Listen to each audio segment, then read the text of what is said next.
Hello guys, welcome to another lecture of matrices chapter. और इस chapter में हम स्क्वायर मैट्रिसेस के बारे में स्पेशली डिस्कशन करेंगे। स्क्वायर मैट्रिसेस के बारे में ही हमारा ये चैप्टर पूरा ये आज का क्लास रहेगा। तो फिलहाल आपको याद होगा स्क्वायर मैट्रिक्स क्या होता है, कब हम एक मैट्रिक्स को स्क्वायर मैट्रिक्स बोलते हैं। अगर मैट्रिक्स का number of rose and number of columns बराबर हो तो, राइट। अगर number of rows and number of columns of a matrix are the same, then we say that it is a square matrix, right? For example, a matrix of order 3 by 3 ये एक square matrix होगा, क्योंकि इसमें 3 रो 3 column है, तो इसलिए ये square matrix है। जितने रो उतने column. Matrix of order 1 by 1 2 by 2 ये सब स्क्वायर मैट्रिक्सेस हैं। तो हम अगर मैथमेटिकली बोले तो अगर एक मैट्रिक्स का ऑर्डर m बाई n है, तो उसमें मतलब m rows and n columns है, तो m एंड n बराबर होने चाहिए, तब हम बोलेंगे स्क्वायर मैट्रिक्स। अब सपोज मैं एक मैट्रिक्स लिख रहा हूँ, एक मैट्रिक्स अभी लिखूंगा, ये लिख रहा हूँ। ये मैट्रिक्स में आप देख सकते हो there are 2 rows and 2 columns, तो इसका ऑर्डर बन जाता है 2 by 2। सपोज मैं इसका नाम ए रखता हूँ। Well, A is a matrix, is a square matrix of order 3 by 3, isn't it? Sorry, 2 by 2. It is a square matrix of order 2 by 2, isn't it? अच्छा, मैं चाहूँ तो इसको और एक तरीके से भी लिख सकता हूँ। मैं बोलूँगा कि A is a square matrix of order 2, 2 by 2 ना बोल, खाली बोलूँगा A is a square matrix of order 2, चलेगा। क्यों? स्क्वायर मैट्रिक्स है, एंड स्क्वायर मैट्रिक्स का ऑर्डर अगर 2 है तो इसका मतलब उसमें 2 रो 2 कॉलम है। मैं सपोज और एक मैट्रिक्स बना रहा हूं इधर, ये भी एक स्क्वायर मैट्रिक्स बनेगा।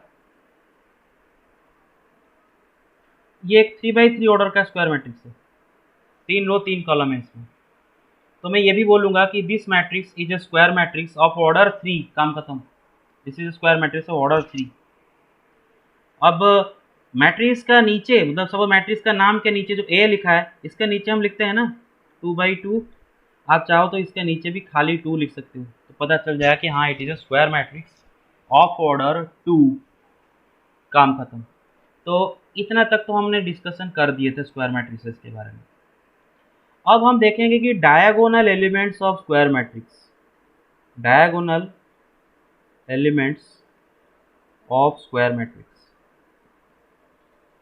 क्या होता है। बेटे पहले तो स्क्वायर मैट्रिक्स का डायगोनल क्या होता है देख लेते हैं। मैं एक स्क्वायर मैट्रिक्स लिख रहा हूँ 1 2 3 4 5 6 7 8 9। ये मेरा एक स्क्वायर मैट्रिक्स है जिसका ऑर्डर है 3 by 3, राइट। 3 ऑर्डर का स्क्वायर मैट्रिक्स है, it is square matrix of order 3। अब बेटे आप देखो, इसका जो टॉप लेफ्ट कॉर्नर से लेके बॉटम राइट कॉर्नर को अगर जोड़ दो, तो ये है इस मैट्रिक्स का, इस स्क्वायर मैट्रिक्स का डायगोनल। इसको क्या बोलते हैं? स्क्वायर मैट्रिक्स का डायगोनल। और इस डायगोनल के ऊपर जो 3 एलिमेंट आप देख रहे हो 1 5 9, ये है स्क्वायर मैट्रिक्स का डायगोनल एलिमेंट्स। अब आपके दिमाग में ये सवाल आ रहा होगा कि सर ये भी तो एक डायगोनल की तरह ही बनता है, इसको क्या बोलते हैं फिर? अगर इसको डायगोनल बोलते हैं, इसको क्या बोलते हैं? बेटे इसको बोलते हैं एंटी डायगोनल, या फिर काउंटर डायगोनल,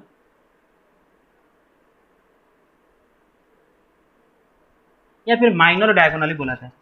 और बेटे ये जो काउंटर डायगोनल या फिर एंटी डायगोनल या फिर माइनर डायगोनल जो भी है, ये इसको हम एंटायर सिलेबस में कभी भी इस्तेमाल नहीं करेंगे। तो हम एंटी डायगोनल के बारे में बिल्कुल ही पढ़ने नहीं वाले हैं, इसके बारे में बिल्कुल ही नहीं पढ़ेंगे। तो एंटी डायगोनल हमारे कोई काम का नहीं है हमारे सिलेबस में।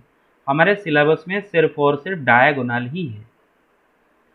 और बेटे ये जो डायगोनल है, इसको हम प्रिंसिपल डायगोनल भी बोलते हैं, या फिर मेजर डायगोनल भी बोलते हैं, या फिर मेन डायगोनल भी बोलते हैं। जो डायगोनल है, जो कि top left to bottom right, इसको हम प्रिंसिपल डायगोनल, मेजर डायगोनल या फिर मेन डायगोनल ही बोलते हैं।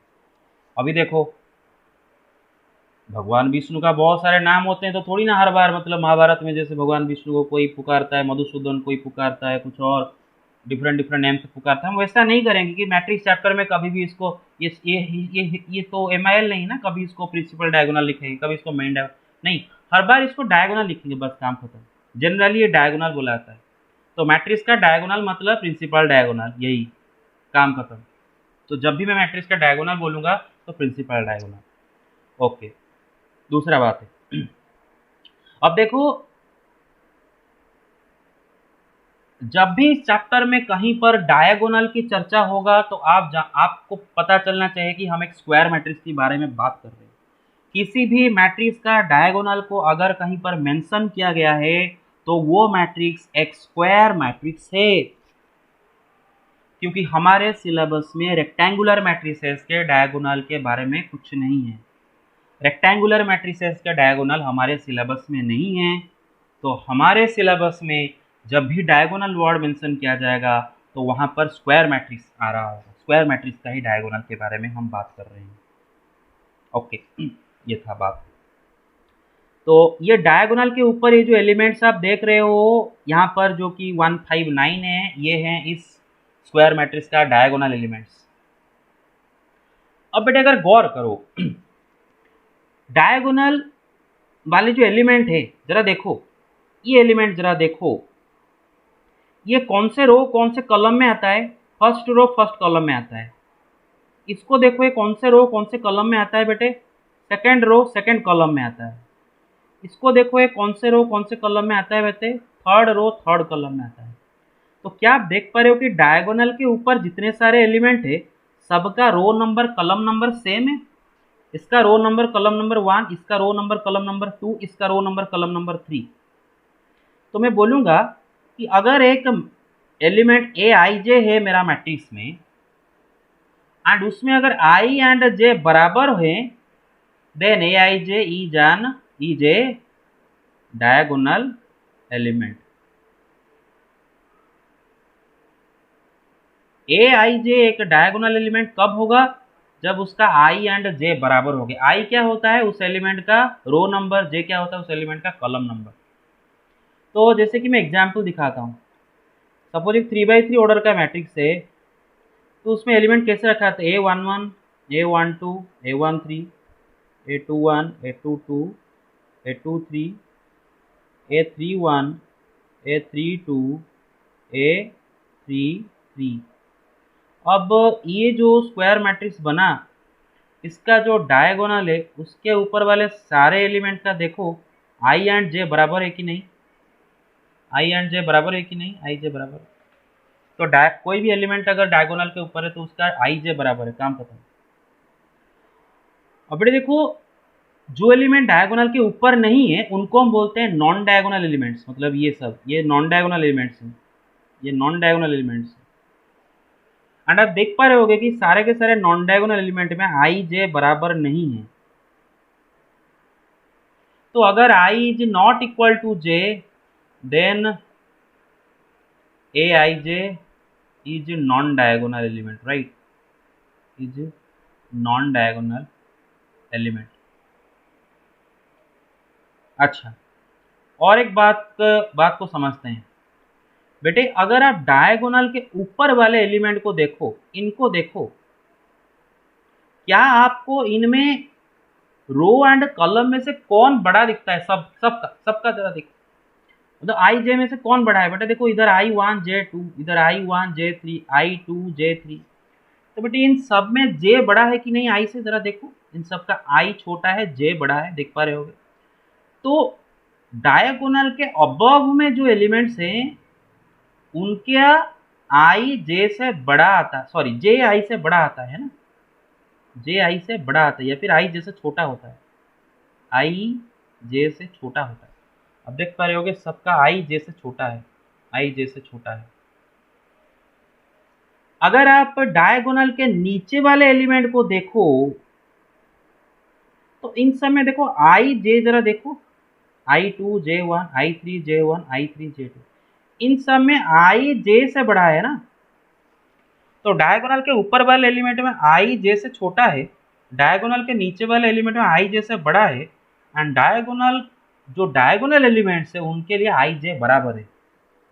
तो if I is less than J then A I J is lying above the diagonal, ये डायगोनल के ऊपर होगा। And if I is greater than J then A I J is lying below the diagonal. तो इतना ही हम diagonals and non diagonal वाले element के बारे में इतना आज ये क्लास में चर्चा करेंगे। एंड नेक्स्ट क्लास में मैं आपको different types of square matrices के बारे में बताऊंगा। Thank you guys, thank you very much.